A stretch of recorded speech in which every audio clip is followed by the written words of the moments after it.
et Arnaud de Seine qui est avec nous. Vous êtes consultant en sécurité. Vous avez assuré la sécurité de personnalités et d'hommes politiques et votre témoignage et vos anecdotes vont nous passionner. Je ne sais pas si vous avez vu passer cette information, mais Nicolas Sarkozy a porté plainte parce qu'il a reçu des menaces de mort. Il y a un homme qui a été arrêté avec son fils d'ailleurs et qui a été interné en psychiatrie. On s'est interrogé sur la sécurité des personnalités et de nos hommes politiques. Comment cette sécurité est assurée, sachant par exemple que les ministres ont une sécurité à vie. Un président de la République, il a été élu une fois, il a une sécurité à vie. Tout ça, c'est payé effectivement avec nos impôts, n'est-ce pas, Arnaud de Seine ? Tout à fait. C'est ça, c'est vrai, non ? C'est aujourd'hui un vrai sujet, notamment pour la Cour des comptes qui épingle le sujet assez régulièrement. C'est que ça a un coût indirect. Combien ça coûte d'assurer tous nos anciens ministres à peu près ? Vous avez une idée d'un chiffre ? J'ai plus le chiffre en tête. Un ancien ministre, c'est un chauffeur, un officier de sécurité en permanence. Ah oui. C'est 4 personnels qui tournent en 7 jours. Pour un seul ministre ? Pour un seul ministre. Ouais, d'accord. Un président de la République, comme Nicolas Sarkozy, combien C'est en fonction de l'état de la menace. C'est en fonction de ce qu'il a pu gérer comme dossier. Le service de sécurité sur le président Chirac était beaucoup moins important que sur le président Hollande en dehors de leurs fonctions. D'accord. Parce que est-ce que cette sécurité s'allège avec les années ? Alors, elle s'allège ou elle se renforce en fonction des années, mais aussi de l'évolution de la menace. Si demain, une organisation terroriste, qu'elle soit islamiste, d'extrême droite ou d'extrême gauche, menace un ancien président ou menace une personnalité politique, le dispositif de protection va évoluer en conséquence. On va parler de votre quotidien, parce que ça nous intéresse tous, de savoir comment on agit effectivement quand on protège un ancien président, un ancien ministre, mais également des personnalités. Ce système, comment ça fonctionne au quotidien, le système de protection d'une personnalité ? C'est-à-dire que vous l'accompagnez tous les jours, vous êtes dans sa voiture, comment ça se passe ? Alors, il y a ce qu'on appelle l'officier de sécurité en charge, l'épaule, celui qui est dans le véhicule principal de l'autorité. En fonction du dimensionnement du dispositif, tout ça change. Mais la personnalité est prise en compte de chez elle, le matin jusqu'au soir. Ah, d'accord, vous l'accompagnez en permanence. On est en permanence avec elle et le dispositif est plus ou moins configuré et important en fonction du risque qui peut peser. Vous êtes armé ? Sur les missions au profit du chef de l'État ou des personnalités politiques françaises, oui, on est armé. Et aujourd'hui, il y a une évolution législative assez récente. Depuis quelques années, on peut être armé pour d'autres personnes. Mais c'est toujours le ministère de l'Intérieur qui définit l'état de la menace, qui va de 1 à 4 et qui détermine si on a une autorisation de port d'armes ou pas. D'accord, Maxime. Comment se mesurent les mesures préventives ? Quand il y a un président, quand il y a une personnalité politique qui vient faire une émission de télévision, apparemment, avant, vous allez regarder les lieux, cartographier, regarder autour. Alors, on va envoyer des éléments précurseurs, non seulement pour reconnaître l'environnement, savoir un peu quelle est l'ambiance, et puis aussi vérifier la topographie des lieux. Si un incident se passe sur le plateau, il faut qu'on soit en capacité de pouvoir exfiltrer et soustraire la personnalité de façon immédiate. Mais vous, ça vous est déjà arrivé ? Est-ce que dans toute votre carrière, et je ne vous demande ni nom ni situation, mais est-ce que ça vous est déjà arrivé d'avoir été obligé d'intervenir dans une situation de danger pour protéger une personnalité ? Oui. Il y a des situations de tension, notamment sur les bains de foule, quand on a des populations qui peuvent être hostiles à la personnalité protégée. Ça vous est arrivé une situation où vous aviez une foule qui se jetait sur une personnalité Il y avait une tension et un risque d'agression immédiate. Donc la décision a été prise sans en informer la personnalité, de mettre en place la procédure d'exfiltration et de la mettre en lieu sûr. Vous avez déjà eu des entarteurs, non ? Non, je n'ai pas été confronté à ça, mais... ça arrive souvent. Mais il y a eu ce fameux entarteur belge qui écumait les plateaux. Et c'était une menace qu'on prenait forcément en compte parce qu'il était plutôt performant. Isabelle. Et par exemple, Jacques Chirac sur les Champs-Élysées en juillet. En 2002, c'est Maxime Brunery c'est la dernière tentative d'attentat sur un chef d'État français sur le territoire national. Là, le contexte était un peu différent, étant donné qu'il avait sa bulle de protection, ce qu'on appelle le premier cercle. Qu'il protégeait. Il y a ensuite le second cercle qui fait l'environnement et le troisième cercle qui sont les fonctionnaires de police des CRS. Est-ce que vous assuriez la sécurité de Jacques Chirac, puisque vous en avez parlé à ce moment-là ? Pas du tout. Non, c'était pas vous. Comment on l'exfiltre, le président de la République, quand on est sur les Champs-Élysées? Il y a des véhicules. Il est sur le command car, qui est un véhicule militaire. C'est la tradition en tant que chef des armées. Il doit se déplacer sur ce véhicule. Il faut savoir que vous avez 2 gendarmes qui sont à l'avant, un chauffeur et un officier de sécurité. Ils sont en tenue d'apparat, mais ils sont tout à fait en capacité d'évacuer dans les véhicules qui suivent derrière, parce que si vous êtes attentif, vous verrez qu'il y a toute une suite de véhicules qui est prête à évacuer le président et à aller à proximité. Isabelle. Et alors, quand ils vont en goguette, comme ils ont tous des vies sentimentales compliquées, que ce soit à scooter, que ce soit contre un camion de laitier une nuit, ils sont là, ils sont autonomes, ils n'ont pas de protection ou ils désobéissent? Alors, je vois pas du tout. Alors, l'histoire du scooter, je crois que l'histoire du scooter, il y avait eu désobéissance, si je me souviens bien. Pardon, mais Caroline. De mémoire, il était tout seul. Il était tout seul, exactement. Il avait un casque, mais il y avait eu désobéissance. Non, il y avait un officier de sécurité. Ah bon?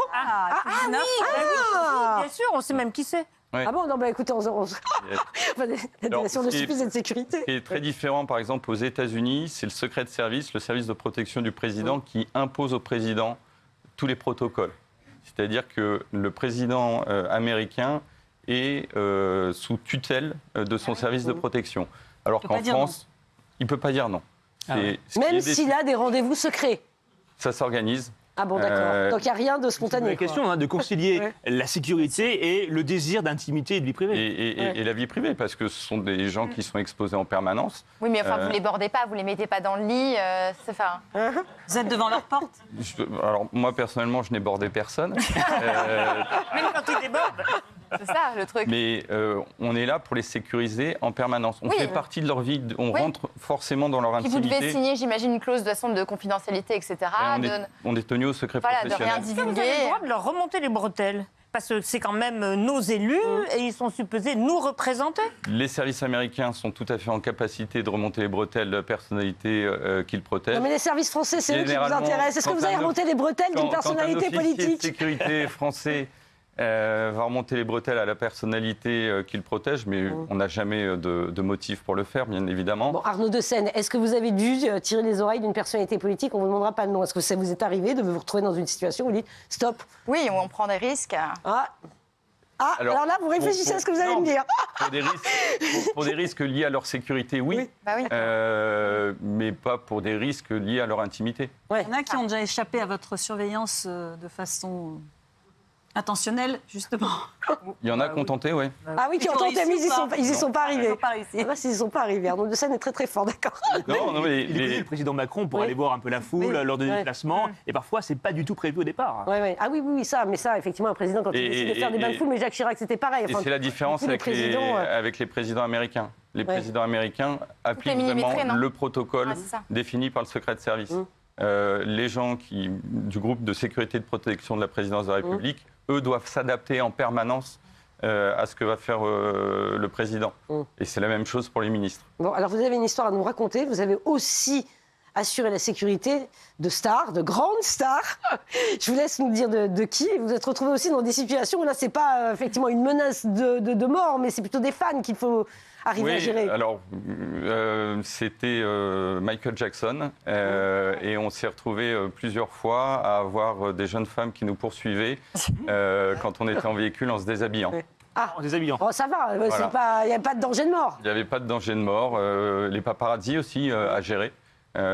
Qui sont parfois qui prennent beaucoup de risques. On l'a vu dans le dossier de l'affaire Lady Diana. Les gens qui nous demandent de faire passer des documents, des numéros de téléphone à la personnalité. Et alors, est-ce que vous les faites passer? Ça nous intéresse, ça. Vous faites passer les petits papiers? Non, pas du tout. Non, les numéros de téléphone, ça rien passer. Non, mais c'est pas du tout notre rôle. Ouais. Nous, on est là pour assurer la protection. Même pas un joli bouquet de fleurs. Bah oui, c'est sympa, ça, Alors non? là, c'est tout à fait différent. On remet ça au protocole. Ok. Ça peut être très compliqué. Moi, je me suis retrouvée en vacances avec... il y avait Michael Jordan. Bon, et alors, il a un service de sécurité énorme, mais dans un hôtel où il n'y avait pas grand monde. Donc, je me suis dit, tiens, je vais aller jouer un peu au basket devant lui. Histoire de voir comment ça se passe. Et en fait, il y a un tel service de... Et ça rigole pas aux États-Unis. Les mecs, ils ont un protocole de fou. Et je suis allée voir le chef de la sécurité. Et je lui ai dit, bon, une petite paire de baskets comme ça, signée et tout, ça mange pas de pain. Et c'est niette, et c'est comme ça, et ça déroge pas, quoi. Il y a, voilà, il y a vraiment un cadre. J'ai trouvé qu'elle poussait le ballon un peu loin. Voilà, c'est ça. Pas mal, Isabelle, pas mal.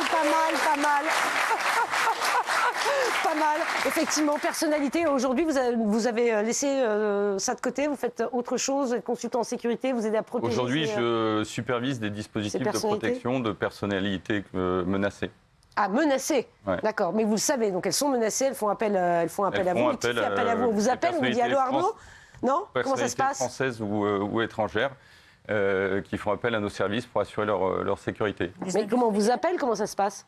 Ça peut être des industriels, ça peut être des hommes politiques étrangers ou notamment j'ai assuré pendant plusieurs années la protection d'un avocat qui était menacé, lui, très directement et clairement par les services russes. Ça coûte cher de protéger une célébrité? Oui, bien sûr que ça coûte cher. Combien? Une fourchette? Par jour? Quel est le prix de la vie? Non, voilà, ça c'est ça. Vrai. Voilà, pour les personnalités politiques, effectivement, les ministres, les présidents, c'est nous qui payons. Ça, c'est une chose. Pour les privés, effectivement, c'est autre chose. Donc, je repose ma question. Comment on fait pour faire appel à vos services? On m'appelle. Oui, on vous appelle. Vous laissez votre numéro et on l'inscrit sur le... Vous allez voir à la télé. Voilà, c'est ça. Les gens qui veulent vous trouver savent comment faire. C'est un petit milieu. On est très peu d'experts dans le domaine à être reconnus. Et donc... moi, je n'ai pas de démarche commerciale. En fait, c'est les gens qui me recommandent. Ma meilleure publicité, c'est mes clients. Et Arnaud Dessay, une toute dernière chose, avant de vous libérer. Comment vous en êtes arrivé à faire ce métier-là? Parce que là, vous êtes combien à faire ce métier? Comment vous avez fait? Il y a Parce qu'il n'y a pas de formation pour... Si, il y a les formations dispensées aux fonctionnaires de police et aux militaires de la gendarmerie. Vous étiez dans l'armée? Moi, je suis ancien militaire et je me suis retrouvé, en quittant l'armée, on m'a proposé de protéger un chef d'État étranger. Vous faites des arts martiaux et tout, des trucs genre... avec des... Alors, ça, c'est un peu l'image Pas du tout. des pinals. Pas du tout. On doit forcément être... Si, mais vous faites genre du truc du Krav Maga, des trucs comme ça, non? Ce qu'on appelle la maîtrise sans armes de l'adversaire, du MSA. Voilà. Vous avez déjà eu peur? Pardon. Non. La peur est naturelle. Quelqu'un qui n'a pas peur, c'est quelqu'un qui psychiquement... non, mais c'est quelqu'un qui psychiquement n'est pas totalement équilibré. Et si vous n'avez pas de peur, vous n'avez pas de discernement. Et oui, bien sûr, il y a eu des missions, notamment à l'étranger, en Afghanistan, en Libye, où forcément, vous avez peur, vous avez des montées d'adrénaline. Et c'est aussi ce qui fait un peu le charme de notre métier, quoi. Merci beaucoup Arnaud Dessay. En tout cas, c'était passionnant.